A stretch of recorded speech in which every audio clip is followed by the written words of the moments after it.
Good morning all of you. आप सभी का हमारे यूट्यूब चैनल ड्रीम फौज में स्वागत है। आज हम अपना लेके आए हैं नेवी एसएसआर का मॉक टेस्ट नंबर 9 और इसी के साथ हम इस मॉक टेस्ट को शुरू करेंगे। और आप सभी लोग हमारे चैनल को सब्सक्राइब करें, सपोर्ट करें और ज़्यादा से ज़्यादा इस वीडियो को शेयर करें। जिन भाई लोगों का स्टेज 2 है वो अपना स्टेज 2 में अच्छा स्कोर करें इंग्लिश में। और आज की हमारी टाइम मिला तो हम एक क्लास और लेके आएंगे जीके जीएस की और जनरल साइंस की 100 क्वेश्चन की। ये समझो वो सारे क्वेश्चन इम्पोर्टेंट होंगे।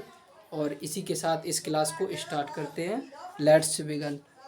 तो हम सबसे फर्स्ट नंबर पर देखते हैं। सबसे फर्स्ट नंबर पर एवेंज। एवेंज का मतलब क्या होता है? एवेंज का हमें क्या बताना है? सिनोनिम। एवेंज का मतलब होता है किसी को सजा देना, किसी कोई अपराधी है उसे सजा देना, दंडित करना।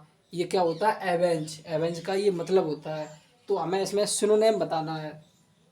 तो हम ऑप्शन ए को देखते हैं, पनिश। पनिश का भी मतलब होता है किसी को सजा देना, किसी को दंड देना। तो बी ऑप्शन को देखते हैं, चीयर। चीयर का मतलब खुशी, प्रसन्नता, कंफर्ट, जो हमारे लिए कंफर्ट हो, सही हो।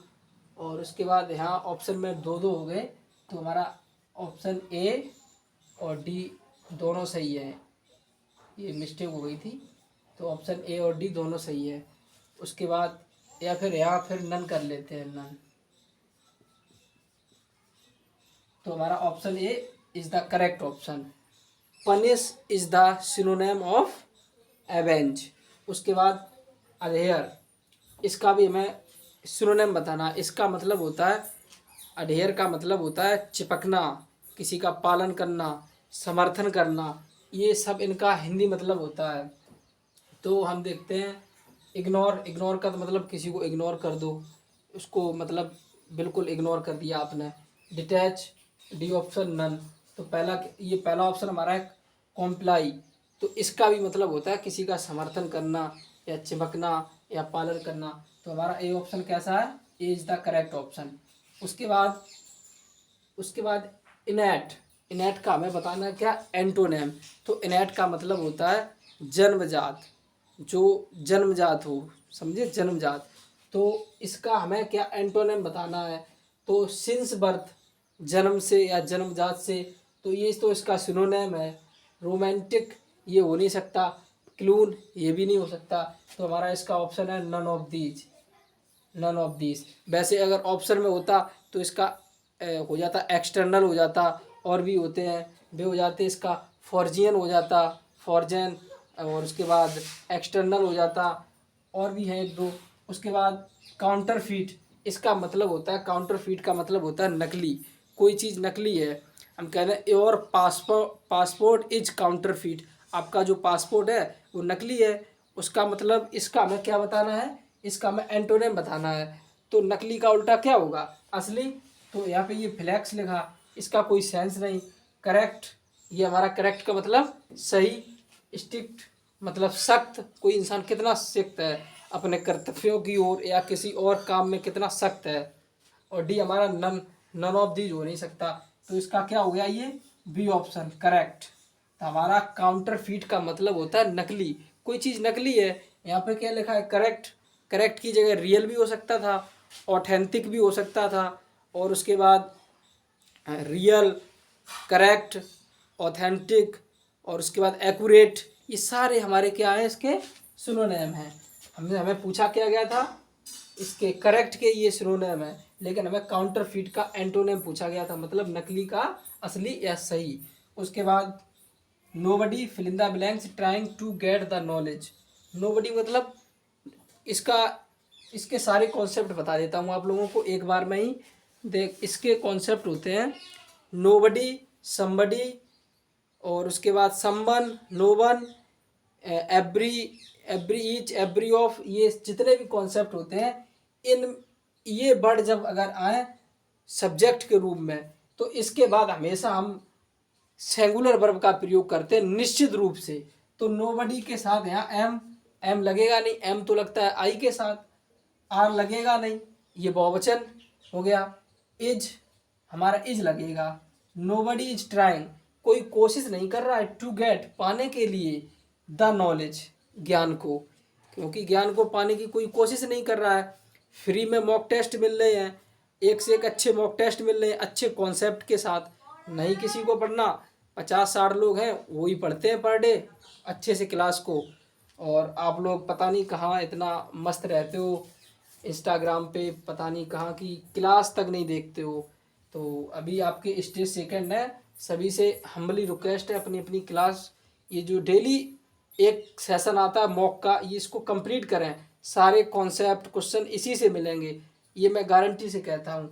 उसके बाद हम देखते हैं क्वेश्चन नंबर 6 को। तो हमारा इसमें इज करेक्ट हो गया, is, nobody is trying to get the knowledge. उसके बाद ही as well as you fill in the blanks responsible for it. तो इसमें हमें ये देखना है कि अब इसमें भी एक ये जिसमें ये एज वेल एज आएगा, उसके बाद ये हमारा S1 है सब्जेक्ट 1, ये हमारा S2 है सब्जेक्ट 2। तो हमें इसमें ये देखना है एज वेल एज, उसके बाद टुगेदर विथ, अलोंग विथ, और उसके बाद together with, along with, as well as, उसके बाद लाइक, अनलाइक। ये मतलब कहने का मतलब ये ऐसे वर्ड हैं जैसे आप ये समझो लाइक की तरह नहीं, समझे। तो उसमें हमेशा जो वर्ब आएगी इस फर्स्ट वाले के according to the first subject, first subject के अनुसार वर्ब आएगी। तो हमें पता है ही सी इट ये सिंगुलर है, इनके साथ सिंगुलर वर्ब का प्रयोग होगा। आर हमारी सिंगुलर है नहीं, काट देंगे। एम का प्रयोग होगा नहीं क्योंकि आई के साथ हमेशा एम का प्रयोग होता है, इसको भी काट देंगे। हैव का यहाँ पे होगा नहीं, और डी ऑप्शन में हमें नन दिया गया, तो हमारा यही कैसा होगा, सही होगा। अगर ऑप्शन में अगर इज दिया होता ABCDE तो हमारा इज करेक्ट होता, लेकिन अभी हमारा ये वाला सही है। उसके बाद to bell the cat, idiom phrase बताना है। टू बेल द कैट, बिल्ली की गर्दन में घंटी बांधना, या इसका अर्थ एक तरीके से निकलता है तो to take a lead in difficult situation, कहने का मतलब किसी खतरे को मोल लेना। ये हमारा इसका आइटम फ्रेज होता है टू बेल द कैट। भाई आप बिल्ली की गर्दन में घंटी बांधेंगे तो आप खतरे को मोल लेंगे। तो हमारा ये to take a lead in difficult situation, difficult कठिनाइयों की जो परिस्थिति होती है उनमें भाग लेना। उसके बाद एट स्नेल पेस, इसका भी हमें, इसका मतलब क्या होता है, इसका मतलब होता है do something very slowly. Do something, do माने करो, समथिंग कुछ भी करो, वेरी स्लोली मतलब आप किसी काम को बहुत धीमे धीमे कर रहे हो। आपको मॉक टेस्ट पढ़ने चाहिए प्रतिदिन 2, आप पढ़ रहे हो केवल 2 मिनट का। ये क्या है, ये हमारा एट स्नेल्स पेस। तो इसका कि मतलब क्या होता है, धीमे गति। जो आप लोग अभी ये धीमी गति दिखा रहे हो ना, वो स्टेज 2 में इसका असर दिखेगा बहुत अच्छी तरीके से, क्योंकि जीके के भी क्वेश्चन देते हैं, इंग्लिश के भी आते हैं, आप लोग नहीं देखते हो। चलो हमारा क्या, हम तो बस अच्छे से वो क्वेश्चन कराएंगे जो वीक स्टूडेंट और जो हमारा वीक भाई होगा उसके भी इंग्लिश में 15+ हों, और फिर आप लोगों की मर्जी। उसके बाद हम देखते हैं rich should help the poor. ये हमारा आर्टिकल से क्वेश्चन है, आर्टिकल A and B से। तो हमें ये बताना है। तो इसमें देखो रिच का मतलब क्या होता है, रिच का मतलब होता है धनी, ओनली धनी या अमीर। और पुअर का मतलब क्या होता है, गरीब। तो अब इसमें यहाँ पे ये द पुअर लगा, तो इस सेंटेंस का क्या सेंस है, रिच शुड, अमीर लोगों को, हेल्प द पुअर, गरीब लोगों की मदद करनी चाहिए। जब इस पुअर के आगे द और रिच के आगे द लगेगा तब ये हमारा सेंटेंस सही होगा। उसका कारण क्या है, तब इसकी सारी जाति का बोध आ जाता है। जैसे अभी आपने कह दिया पुअर, तो पुअर का मतलब गरीब, अगर हम कह दें कि द पुअर तो गरीब लोग, और सभी जाति का बोध आ जाता है। तो हम यहाँ क्या भरेंगे, द रिच, गरीब लोगों को, शुड हेल्प, सहायता करनी चाहिए, द पुअर, गरीबों की। उसके बाद हम देखते हैं क्वेश्चन नंबर 10 को। Many cattle oblique kettles have entered the field.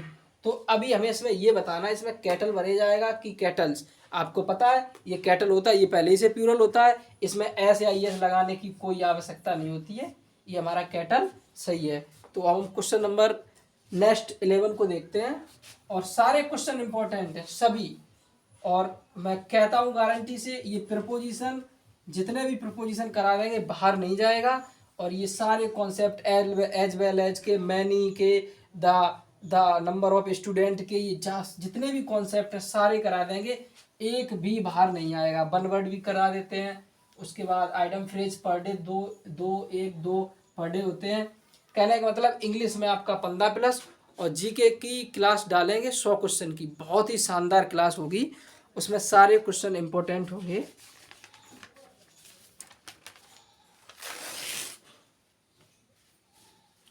इसको देखते हैं हम अपने क्वेश्चन नंबर 11 को। क्वेश्चन नंबर 11 हमारा है, there is no problem, there is no problem, there is no problem, there is no, ये हमारा A option, there is no problem between,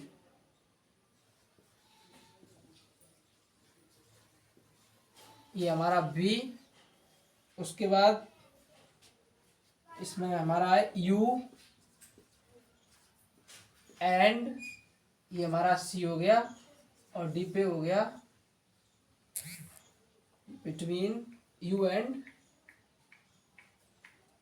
there is me. तो हमें इसमें ये बताना है कि इसमें गलती कहाँ पे है, और इसमें सी हो गया, डी हो गया। उसके बाद इसमें हमें ये बताना है कि इसमें गलती कहाँ पर है। जो हमें इसमें ये हमारा करेक्ट इसमें, और ए बी सी डी, और ई ऑप्शन ले लो नो एरर। तो इसमें हमें पता है कि बिटवीन के साथ ये हमारा पेयर होता है, बोथ के साथ, नॉट ओनली, बट आल्सो, ये सारे पेयर होते हैं। तो बिटवीन के साथ हमेशा एंड का प्रयोग होगा। तो इसमें हमारा नो एरर, इसमें कोई गलती नहीं है। उसके बाद देखते हैं 12 नंबर क्वेश्चन पर, वी शुड नेवर लाव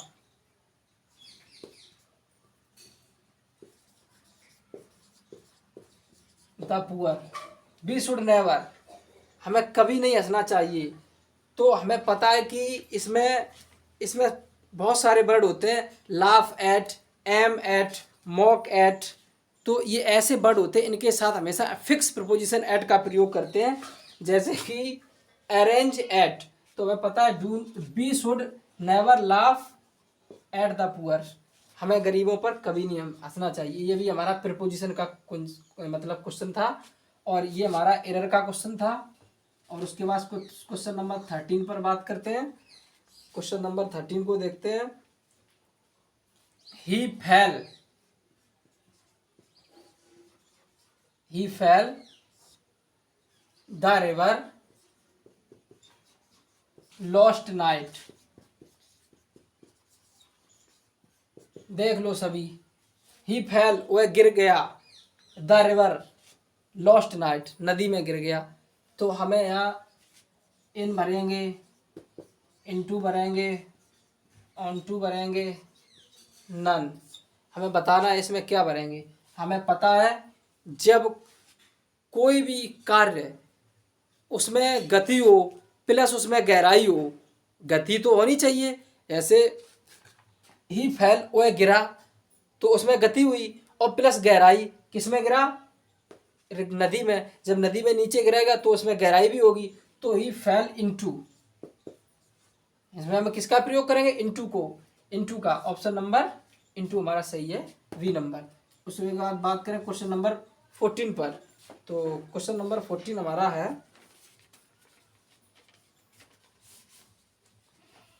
ही ट्रांसलेट,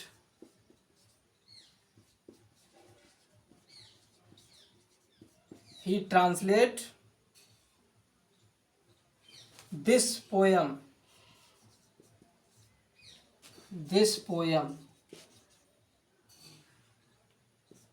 in English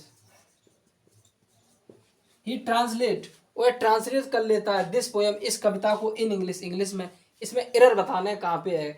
तो हमें इसमें ये पता है कि जैसे आपने देखा हो divide, divide into, change into, और उसके बाद बहुत सारे हमारे ये वर्ड होते हैं, divide into, change into, translate into. तो इनमें हमेशा इनटू का पोएम होता है। तो यहाँ ट्रांसलेट लिखा है, तो यहाँ हमारा इन ना होके क्या होगा, इनटू। भाई ही ट्रांसलेट दिस पोएम, उसने इस कविता को इंग्लिश में ट्रांसलेट कर दिया, बदल दिया। तो अब इसके बाद क्वेश्चन नंबर 15 को देखते हैं। क्वेश्चन नंबर 15 को, Ram says to me, Ram says to me, comma inverted comma begin, I am reading, I am reading inverted comma close। Ram said to me, Ram ने मुझसे कहा I am reading, मैं पढ़ रहा हूँ।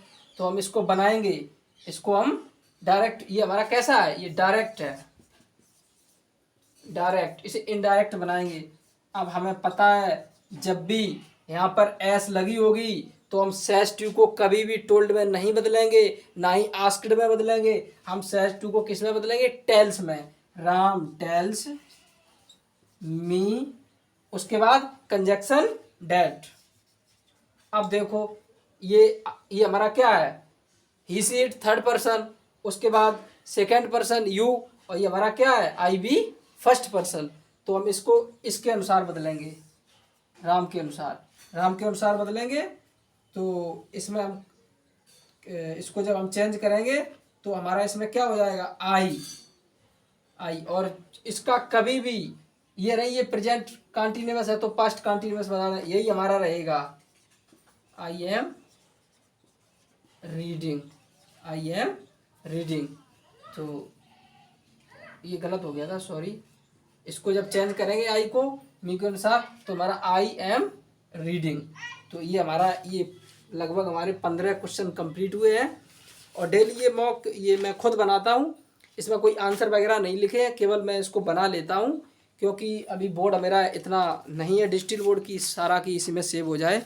और आप सभी लोगों का बहुत बहुत धन्यवाद। हमारे चैनल को सपोर्ट करें और सब्सक्राइब करें। डेली एक बढ़िया सी क्लास आएगी, बेहतरीन, ज़बरदस्त। और इसी के साथ सभी नेवी एंड एयरफोर्स भाइयों को जय हिंद मेरी तरफ से, और उनका स्टेज 2 अच्छे से क्लियर हो, ये मेरी शुभकामनाएं है आप लोगों के लिए। बहुत बहुत धन्यवाद।